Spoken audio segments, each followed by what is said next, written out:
Olá pessoal, meu nome é Bruno Carlos de Oliveira, certo? Tenho 40 anos atualmente, tá? Estou na gestão do clube há 2 anos, tá? E atualmente como presidente do Conselho de Administração da SAF do Fortaleza Esporte Clube. No janeiro de 2024, né, me convidaram aqui para participar como membro do Conselho de Administração da SAF. Então assumi como membro, fiquei esses 2 anos e agora estou assumindo como presidente do Conselho de Administração. É muito comum que as empresas grandes aí no Brasil afora tenham seus conselhos de administração. E isso é novo no futebol através de quando surgiu a lei das sociedades anônimas de futebol, né? As SAFs. Né? Por isso que é uma coisa muito nova para os torcedores de uma forma geral. E a gente vê que ao longo do tempo, né, os clubes de uma forma geral, eles estão cada vez mais se tornando SAF, né, para poder ter uma estrutura de governança que seja apropriada para poder fazer passos de captação de recursos, de vinda de investidores, etc. Porque a gente sabe que hoje o futebol é uma atividade cara, né, que precisa de recursos. Esses recursos precisam ser advindos de diversas fontes diferentes para que o clube possa formar seus times de forma competitiva nas competições que participa de forma regional ou nacional ou internacional. Né? Então, a estrutura aqui da governança, o que é? Existe a Associação Fortaleza Esporte Clube, que é dona de 100% da Sociedade Anônima de Futebol, a SAF, do Fortaleza Esporte Clube. Tá? E a SAF, como essas outras empresas, ela é formada por órgãos de administração. O órgão máximo de administração de uma sociedade anônima é a Assembleia de Acionistas. A partir daí, existem os órgãos de gestão da Sociedade Anônima de Futebol, da SAF, onde a gente tem o Conselho de Administração, certo? E respondendo a sua pergunta de forma mais direta, o Conselho de Administração ele é responsável por dar diretrizes estratégicas e acompanhar temas estratégicos do clube. Então, no Conselho, nunca a gente fala só de um mês, de um período, a gente fala do Fortaleza durante o ano e o Fortaleza durante os próximos anos, tá? Porque a gente precisa ter um planejamento, né? Como toda e qualquer outra empresa, a gente precisa ter um planejamento e executar esse planejamento conforme essas diretrizes estratégicas, tá? Então, o Conselho de Administração não é um órgão que geralmente está no dia a dia assim, da operação do clube. Por quê? Porque embaixo do Conselho de Administração existe a diretoria estatutária. A diretoria, sim, quem está no dia a dia, quem está fazendo toda a execução desse planejamento estratégico e dessas diretrizes que são definidas no Conselho de Administração. Tá? É bem verdade que existem diversas formas de você atuar no Conselho de Administração, inclusive quando você cria órgãos de assessoramento a esse Conselho, que são chamados comitês de assessoramento ao Conselho de Administração. E isso a gente vai fazer aqui na SAF ao longo desse período.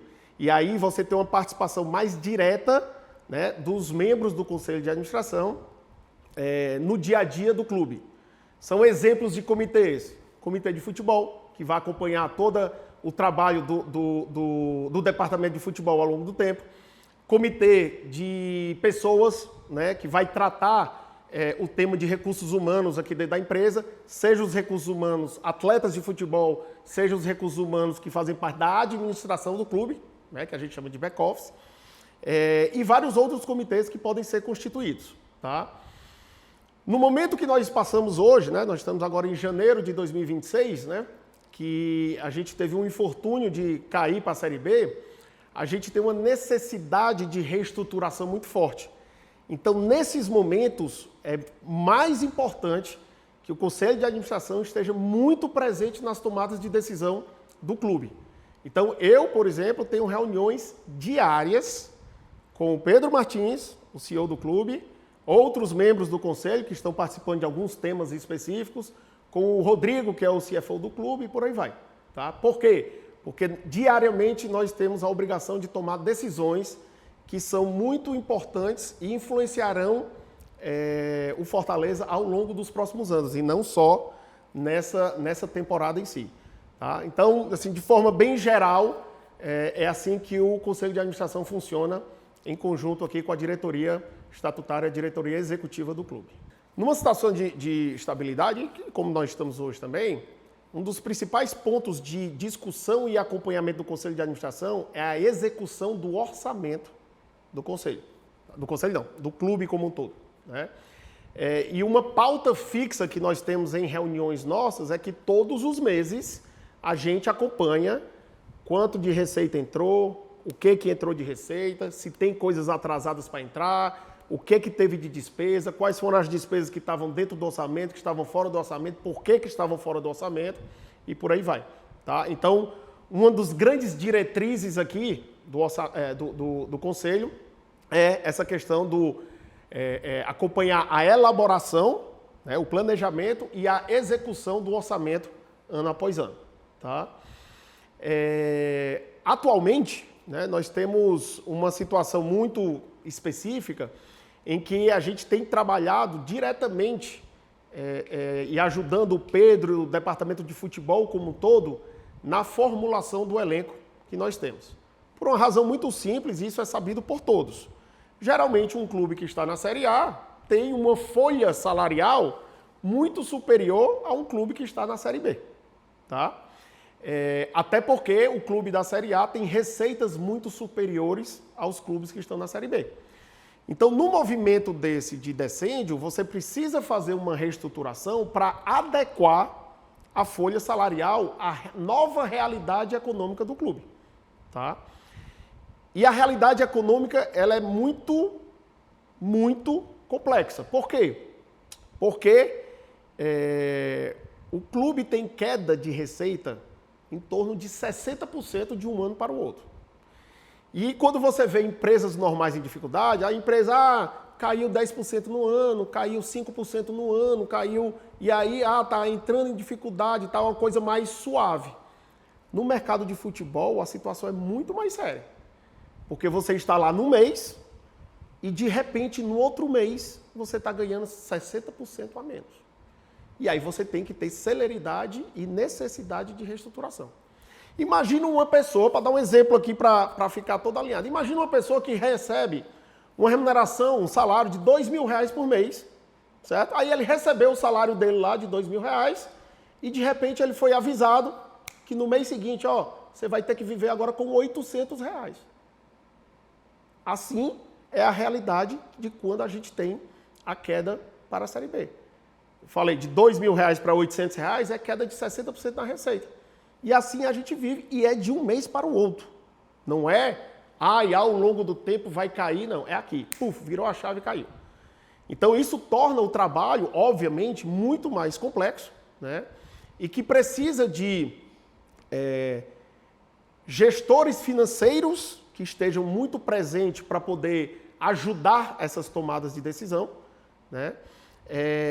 E que tenham pessoas que efetivamente estão comprometidas a cumprir com o orçamento para que o clube sempre esteja dentro de uma sustentabilidade financeira.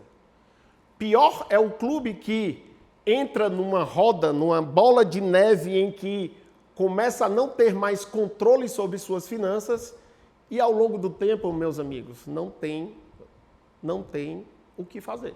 Se não controlar, ao longo do tempo, você vai aumentando endividamento, aumentando endividamento, aumentando endividamento e chega uma hora que fica insustentável. Como a gente viu já a realidade de alguns clubes brasileiros ao longo dos últimos anos. Então nós precisamos trabalhar de uma forma muito responsável para que a gente garanta a sustentabilidade financeira do clube e, consequentemente, a nossa sobrevivência ao longo do tempo. E o desafio é fazer tudo isso montando um elenco competitivo para cumprir com o nosso objetivo principal do ano, que é retornar à elite do futebol brasileiro. Então, esse é o grande desafio do momento atual. Como que nós nos adaptamos à nossa realidade e dentro dessa realidade a gente efetivamente traga a possibilidade de ter um time competitivo. Isso é voltar à nossa essência. O que é voltar à nossa essência? É trazer jogadores para o elenco e, óbvio, manter alguns que estão aqui, que estão de coração com o clube, que estão com o coração dentro de campo, que estão com a famosa faca nos dentes para poder jogar. É isso que é a essência do Fortaleza Esporte Clube e é isso que a gente precisa fazer para esse ano e para os próximos anos, para continuar essa história tão bonita que esse clube já construiu ao longo das últimas décadas. A gente precisa separar os temas, né, da questão do planejamento esportivo versus o financeiro. O planejamento esportivo, ele é construído no departamento de futebol, com a comissão técnica, né, até chegar no Pedro, CEO, e o Pedro, em conjunto com a gente, tomar as decisões e dar os direcionamentos do que nós vamos fazer. Então a coisa nasce de forma técnica e profissional no CIFEC, onde é identificado um determinado jogador, através da comissão técnica, através dos gestores do departamento de futebol. Tá? E a partir daí, o nosso papel é prospectar esses novos atletas, entender qual é a realidade financeira desses novos atletas, tá? E se esses novos atletas efetivamente cabem dentro da realidade financeira do clube hoje. Tá? Por mim, eu estava comprando vários jogadores do mundo inteiro, técnicos, jovens, aguerridos e tal, mas a gente tem que ter responsabilidade, né, para poder trabalhar com o que a gente tem. Né? Então, isso nasce, toda essa discussão, tá? Em conjunto com a comissão técnica, quando se fecha um determinado nome, o próprio Pedro ajuda a ir lá no mercado e depois a gente vai sempre olhar a diretriz do elenco como um todo. Entre as formações lá de lateral esquerdo, lateral direito, do extremo, da zaga, dos goleiros, etc. Trabalhando o orçamento que está disponível para a gente poder efetivamente executar esse desafio, que é formar um time super competitivo para a Série B do Campeonato Brasileiro. Tá? Então, vem toda essa parte técnica, que não tem nenhuma relação com o Conselho de Administração, isso do Departamento de Futebol e dos órgãos, né, que trabalham o futebol, até chegar às opções que estão na mesa aí para a gente ver a viabilidade econômica dessas opções. E aí o nosso papel aqui é ser criativo. O Pedro dando algumas ideias do que a gente pode fazer, a gente dando algumas ideias para o Pedro, o que ele poderia propor, sempre com o objetivo principal. Time competitivo dentro da nova realidade financeira de forma sustentável. O que eu acredito no futebol sustentável. Não adianta a gente sobressair do ponto de vista econômico-financeiro, porque em algum momento isso aí pode dar problema.